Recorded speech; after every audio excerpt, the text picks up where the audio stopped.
Il y a 23 ans, le Parti communiste chinois a officiellement commencé à réprimer le Falun Gong. Nous entendons le témoignage d'une personne qui pratique cette discipline de méditation et qui a refusé de reculer face à la persécution. On pense depuis longtemps que Pékin exerce une influence majeure sur la NBA. Aujourd'hui, un athlète vedette devenu activiste pointe du doigt certains enregistrements pour appuyer cette suspicion. L'anniversaire du drame de l'inondation de Jiangzhou semble ciblé par les autorités. Les habitants n'ont pas le droit de faire le deuil des victimes en public.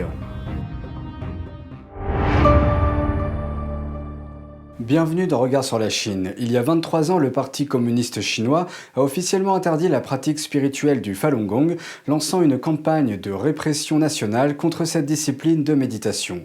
Chen Haiwu de NTD s'est entretenu avec un pratiquant de Falun Gong pour savoir ce qu'il a enduré dans un camp de travail chinois et comment il a trouvé la force de continuer. Cette situation était vraiment une question de vie ou de mort. Cela vaut-il la peine de sacrifier ma vie pour la justice ?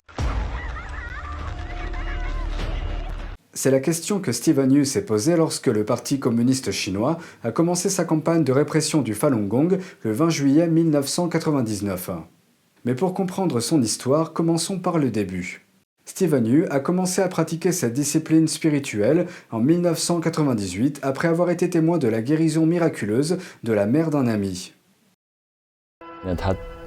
Madame Sun était dans un état critique à ce moment-là. Elle avait une hernie discale cervicale et était sur le point de mourir.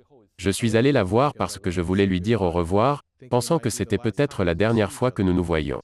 Mais à ma grande surprise, elle rayonnait de santé. Elle a pratiquement bondi quand je l'ai vue et m'a donné le livre « Zhuang Falun ». Zhuang Falun est le principal livre d'enseignement de la pratique du Falun Dafa. Lorsqu'il a été publié en 1996, il est devenu un best-seller national en Chine. J'ai eu l'impression que c'était quelque chose que j'avais cherché toute ma vie. Au lycée, j'y pensais déjà. Mes études étaient très intenses à l'époque, et je me suis demandé si ma vie serait toujours dans cet état. Je me suis demandé pourquoi je faisais autant d'efforts dans mes études. Est-ce pour atteindre une position professionnelle élevée ou devenir riche ? Mais après avoir lu le Zhuang Falun, j'ai compris le véritable but de la vie. C'est-à-dire s'améliorer soi-même, et finalement retourner d'où l'on vient, au paradis. La discipline s'est rapidement répandue dans toute la Chine. En 7 ans, on estime que 70 à 100 millions de personnes pratiquaient, ce qui en faisait l'une des plus grandes communautés spirituelles du pays. Mais en 1999, le régime communiste a considéré que la popularité de la pratique était une menace pour son pouvoir et a lancé une campagne de persécution brutale contre le Falun Gong. Le 22 juillet, Yu et d'autres pratiquants de Falun Gong ont été placés en détention par la police pendant une demi-journée. Il a déclaré qu'à ce moment-là, il a profondément réfléchi à la situation et a décidé de ne pas abandonner la pratique quoi qu'il arrive. J'ai réfléchi au fait que la vie d'une personne ne s'évalue pas à sa durée, mais plutôt par rapport à sa signification profonde. Même si une personne n'a que quelques jours à vivre, si la lumière qu'elle émet peut éclairer l'univers entier et faire briller une lumière au sein de l'obscurité, alors c'était une vie qui valait la peine d'être vécue. En 2000, Yu a de nouveau été arrêté et emmené au camp de travail de Chaoyangou. Il y est resté détenu pendant environ un an. Les conditions sanitaires étaient très mauvaises, si bien que beaucoup d'entre nous étaient couverts de gale. Un pratiquant a été battu avec des planches de bois par des détenus non pratiquants. Toutes les cicatrices de la gale sur son corps étaient ciblées de sorte qu'elles s'ouvraient. Puis les gardiens en ont laissé d'autres se développer. Ils l'ont torturé de cette façon, puis lui ont arraché les ongles des orteils. En vous torturant petit à petit, ils espéraient vous faire passer du côté du mal et vous faire dire de mauvaises choses sur le Falun Dafa. Falun Dafa est un autre nom pour Falun Gong. Steven Yu a expliqué pourquoi il n'a jamais abandonné. Si, dans le but de vivre confortablement, je cédais et disais du mal du Falun Dafa, alors cela ne ferait-il pas de moi le même genre de personne que ceux qui créent les mensonges ? Si je cédais à leurs exigences, je ne serais plus capable de me regarder dans le miroir, je ne pourrais pas faire face au genre de personne que je serais devenu.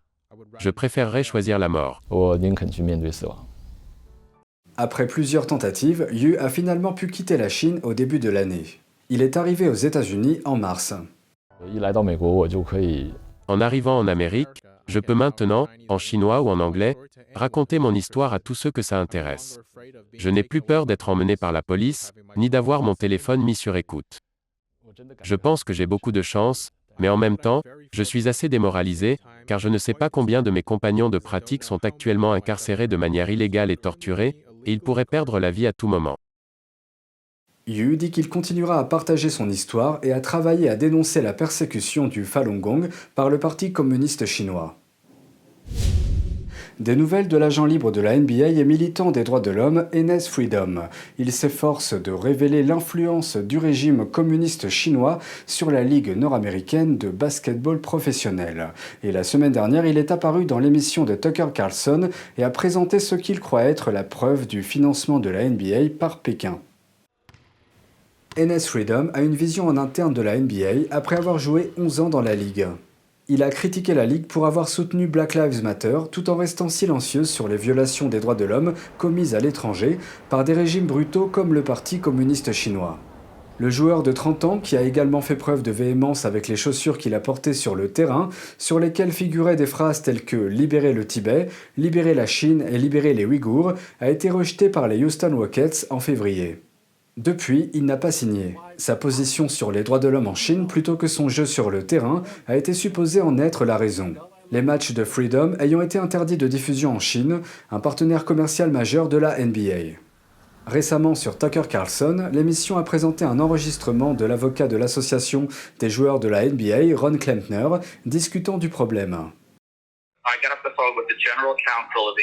Je viens d'avoir le conseil général de la NBA au téléphone et il veut maintenant avoir une conversation sur le fait que leur préoccupation actuelle n'est pas tant ce que vous dites en dehors du terrain, mais ce que vous dites sur le terrain, quand vous entrez sur le terrain. Un enregistrement du commissaire de la NBA, Adam Silver, sur le problème des chaussures de Freedom a également été diffusé. Vous n'enfreignez aucune règle en ce qui concerne les chaussures. Présentement, vous ne violez aucune règle. Pour moi, je pense que c'est aussi. Vous voyez, en fin de compte, nous sommes aussi une entreprise. Freedom est ensuite venu sur l'émission et a déclaré, je cite, « C'est la preuve qu'une entreprise 100% américaine est gérée par la dictature chinoise ». Cet agent libre de 2,8 m n'a toujours pas signé de contrat. La saison de la NBA commence le 19 octobre. Même nos droits de faire le deuil nous ont été retirés. C'est ce qu'a déclaré un habitant à l'occasion de l'anniversaire de la grave inondation de l'année dernière dans une métropole du centre de la Chine. Après un an, le nombre de victimes reste toujours un mystère. Voici la suite. Mercredi marque le premier anniversaire de l'inondation de Zhengzhou.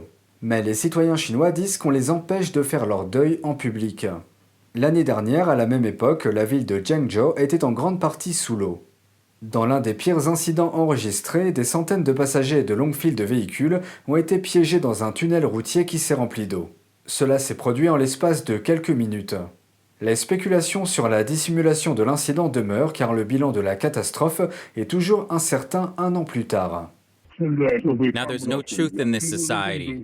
Say, how many people died in Zhengzhou? The official number is 400, but some say 40,000 or 4,000. They're all different. It's too dark here, and the Chinese Communist Party is trying its best to cover up the truth. Et cette année, les autorités risquent de sévir contre les monuments commémoratifs pour les victimes. Un internaute a partagé son expérience en ligne, disant qu'il avait réservé des fleurs et prévu de visiter le tunnel après le travail. C'est alors qu'il a reçu un appel du fleuriste l'informant d'un avis, je cite, « venant d'en haut », ce qui signifie probablement que cela venait des autorités chinoises. L'avis révélait que les commerces de la ville n'avaient plus le droit de vendre des fleurs qui serviraient à faire le deuil. Il a également été demandé au magasin de confirmer les raisons d'achat des fleurs pour chaque personne. Voici ce qu'un autre résident avait à dire. It's normal to commemorate a deceased relative or friend, but the Communist Party thinks it endangers its ruling. If you hold this kind of mourning activity, it will bring back people's memories. That's exactly what they fear. À la suite de la nouvelle, certains ont déclaré que même leur droit de faire le deuil leur a été retiré. C'est tout pour aujourd'hui, merci d'avoir suivi Regard sur la Chine. On se retrouve demain pour une nouvelle émission, prenez soin de vous et à bientôt.